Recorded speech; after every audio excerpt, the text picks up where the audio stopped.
Suckers always hating when you coming up. Steady watching how I move, but ain't no running up. Yeah, we sliding through that city with that drummy tuck. Tryna ride on my wave, tell them buckle up. And I ain't gotta check the bezel, cause my time is now. No rub. Hey, yo, what's good with everybody, man? I hope everybody's having a productive day, feeling blessed, and like I always say, it's one life, one chance. We only got one chance to do this right. Let's get it done.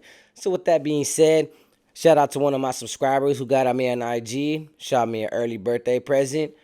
It was my studio equipment to set up like all the cameras and all the angles and all the lights with the green screen for my YouTube channel. So, now I'm going to start studying videos on YouTube and how to get this done. So that way my subscribers' money doesn't go to waste. So thank you for contributing to my YouTube channel. I also gave me advice on how to perform a YouTube channel. I might even do a video and show you guys how I edit and record for my YouTube. That way I can inspire you guys to get on this YouTube channel too, man, because it's rewarding and it's a blessing. So thank you to the subscriber that hooked me up. Before I get into this video, there's a rapper from down south named D-Boy. And he was paying homage, and he said he shared some words on YouTube about, Money Sign Suede. And one thing he said, man, he said something about, that his situations was difficult, that who would have known that that the court system would have sentenced him to a death sentence, and that man suffered by the hand of his own. He said our own kind.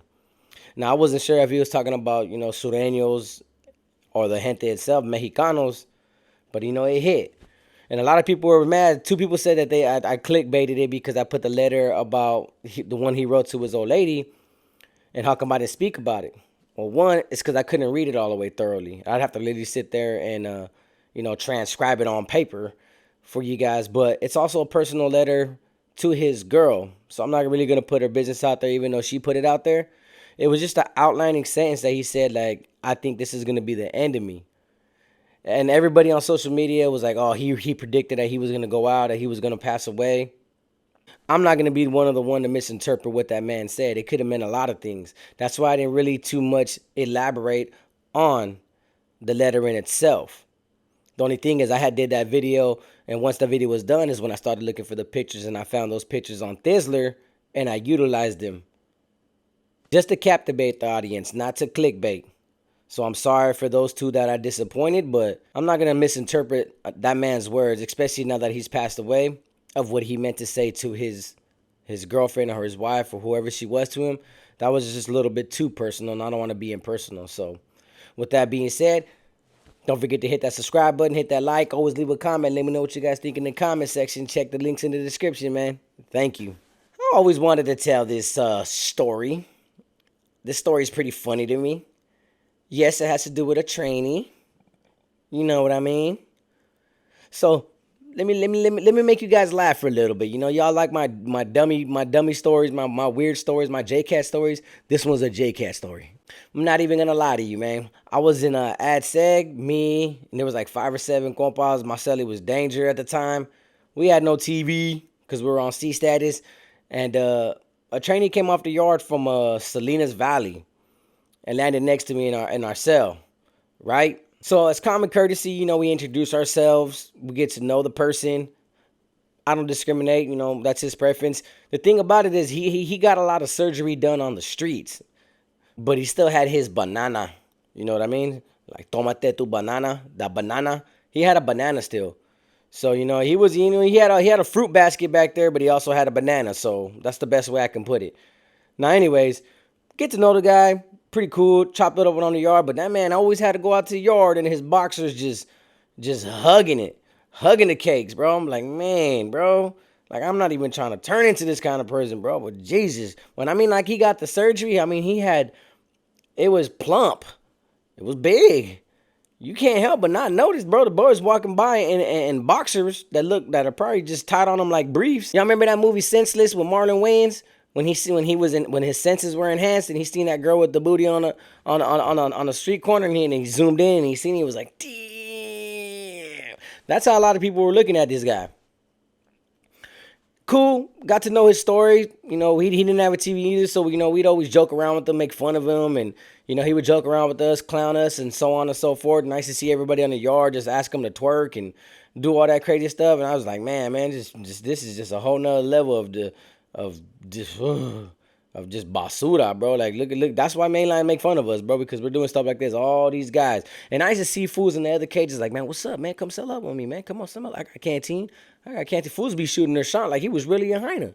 Thing about it is he had hair. The thing about it, even worse, is that if a lot of you guys met this dude on person, he got dressed up. I don't think you could tell the difference. Dude looked like a hyena. Here's a story about this guy. I guess he had a man in Kern Valley on DR, because I got to DR later, and they fell in love. You know, they found love on a two-way street, and they got separated, but they kept in contact. And what I mean by kept in contact, like, this is how they solidified this love for real. Dude was like he was a buff dude from LA, and he got his family, his mom and his sister, approved to visit that dude, and they would bring them both out there at the same time. Like, the sister would go see him, and then the mom would come see him. So they'd all be out there and have one big, family matters, family reunion type stuff. And they were actually like, well, if my son loves you, we accept you, woo, woo, woo, woo. When you come home, you guys could be together, so on and so forth. So when she's telling me the story, I'm looking at my celly danger like, bro, that's what's happening in jail? All of a sudden, prison became the love connection? Like, 12 corazones or what? I was like, whatever, bro. Well, his story, his love life, I don't care. Now, so I get to DR. And this just happened like out of nowhere, bro. Just random. I didn't go to the yard asking about this dude, who his man was, and so on and so forth. We were taking a med call, and I used to get triliptols. And when I knew that a lot of inmates, when the yard was dry, bought these triliptols, I got assigned these triliptols. And trust me, they kind of get you lit. It was a cool lit. I did it like once or twice, and I was like, it's all right. I'm relaxed. I'm chilling, man. I'm calm. I like downers. So I'd collect like maybe 6 or 8 pills, sell it from like $4. In 2 days, 4 or 8 pills, $4. So I was, like I said, I turned anything into a hustle in there. Even if it was a medication, I'll turn it into a hustle. And the thing that used to gross me out, there's a lot of people that go to meds and they would spit their pills out and throw it on the ground. They didn't want to take it. They just, people get on triple CMS to get pills, and those pills, they throw them away because they're just for, the drowsiness or whatever. They stop you from hallucinating or hearing voices. Well, people would spit them on the ground because they just wanted to move, just to get out of the cell. You get a lot more privileges when you're a triple CMS inmate. And I would see inmates just walking around looking at those pills, looking for pills to pop. I was like, bro, this is a whole new level of fiend right here, bro. These boys are scavengers, bro. They're hyenas, bro. They're vultures when it comes to pills. They'd be right there just looking, picking them up, taking them to the cell. Or people would find like the CO's chewing tobacco that they spit out, pick it up, go dry it out, roll it up, smoke it. Ain't got no tobacco in it, probably just a slight bit. But they just want that feeling of smoking a cigarette in the cell. Trust me, SNY is weird. I'm going to medical to pill call, actually, should I say, with the blood. He was a tall blood. He was a rapper. He was tight, bro. He was sick. He used to freestyle to me every time he went to medical. He would freestyle to me. Before I get into the part where the funny part, that trainee actually ended up selling up with an individual that we were gonna embrace, that was seeking our movement. His name was Danger from 18th Street. His last name was McCollin. White boy, tatted up, the whole face tatted up, but 18 all over him. He had 18 all over his body like 30 times. I was like, yeah, I guess you're really in love with the number 18, bro. Unless you forgot about it. When they sell up, I was like, hey, homie, like, we don't promote no, homo activities, bro. So, that for one, your application is dismissed. For two, bro, I feel offended and disrespected that you would approach me and then invite this man into your cell. He's like, bro, we're not even gonna do nothing, bro. I was like, bro, I don't care if you are or not, bro. I don't know. But for the simple fact that you moved in there with your bi-curious self, nuh-uh. It's not gonna work, bro. And I feel offended, and I feel like you just embarrassed me in front of my homies, so I'm gonna dog you out when I see you. He was like, oh, man, come on, man. I was like, nah, bro. Go ahead and have fun, mommy. Go ahead and get your pound cakes on. It's all good. Just remember that name. So we go into medical, and the blood walks up to me with some Tupperware, and he's like, hey, bro, I made you some burritos, man. They were shrimp tacos, prison-made shrimp tacos. I've never to this day, I've never ate a shrimp taco. I've ate that one, but on the streets, I've never ate a shrimp taco. I don't even know what they look like. I don't know if they taste good. Maybe you guys can tell me if they do or not. But he made me a shrimp taco, and I was like, all right, I'm eating it. Taste it was gas. You know, he had noodles. He had a little bit of this, a little bit of that. But in the shrimp and in the octopus, whatever he threw in there, that was like some oysters. Tasted pretty good. I'm not gonna lie to you. So we're eating, and I was in 2 block. 1 block came out at the same time as us, and one of the dudes was a porter, and he was walking out gonna get meds, and then guess who shows up? Old dude's man. And all I hear was like, "Well, what's up, fool? What's up, homie? You want to disrespect me, homie?" And that porter was looking at him like, "Bro, shut your little," and he said the F word that's derogatory for, gay men. And he goes, "Man, shut your, man, get out of here with that, man." He's just laughing. And they're like squaring up, and then they stop, and then they square up, and then they stop, and they're arguing. He goes, "Man, I don't care what you do with your woo woo woo," and some other man's woo woo woo woo. And that fool's like, "What's up, cuz? Come on." And then that fool, they squared up, and they just started punching each other. And then me and the D don't know what's going on, but I already figured it out. I was like, "That's old boy's dude right there. They're fighting for this fool that's in another facility that went to Salinas Valley. That's probably has another man over there, and they're fighting over him." I'm like, wow, cakes must be something. Must be something. You know what they say, if it's creamy. So they're squabbing, and that porter dude gets dipped. And now they're fighting on the bag, and the COs come, they separate. And now the porter's hella mad, like, "Man, woo, woo, woo, woo, you little." And he starts sounding all the derogatory words about a man that's gay. And then they lift up the dude, the man that fought for his girl, and he's just leaking everywhere. And I'm like, but I'm still holding on to my burrito. So I'm laying in the grass with the blood, and I'm just like, that was a pretty cool fight, bro. They went at it, bro. And then D was like, "Man, what's these dudes fighting about, bro? And they said tripping."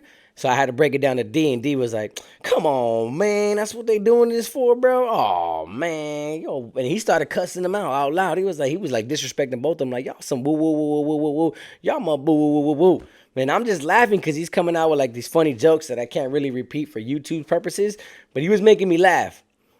They get escorted off the yard. I go back to my cell, tell my cellies, "Yeah, man, I seen a squabble right now, bro. These dudes are fighting over booty. They were fighting over cheeks out there, bro. Man, them cheeks is valuable around here, bro. Don't play with another man's yeeks, homie. I'll tell you that right now." About 3 weeks later, I'm going to medical. Same homie, the blood homie. We were going over lyrics together. It was just me and him. And at the entrance of the gate to go on the other side where the pill line was at, guess who I see? Dude from AT Street, McCollin. I was like, no way. This is him. And he looked at me like we were hella cool. He's like, "Hey, bro, what's up, bro?" And I'm like, I looked up, and the tower cop's right there, right above me. And I'm like, oh, damn.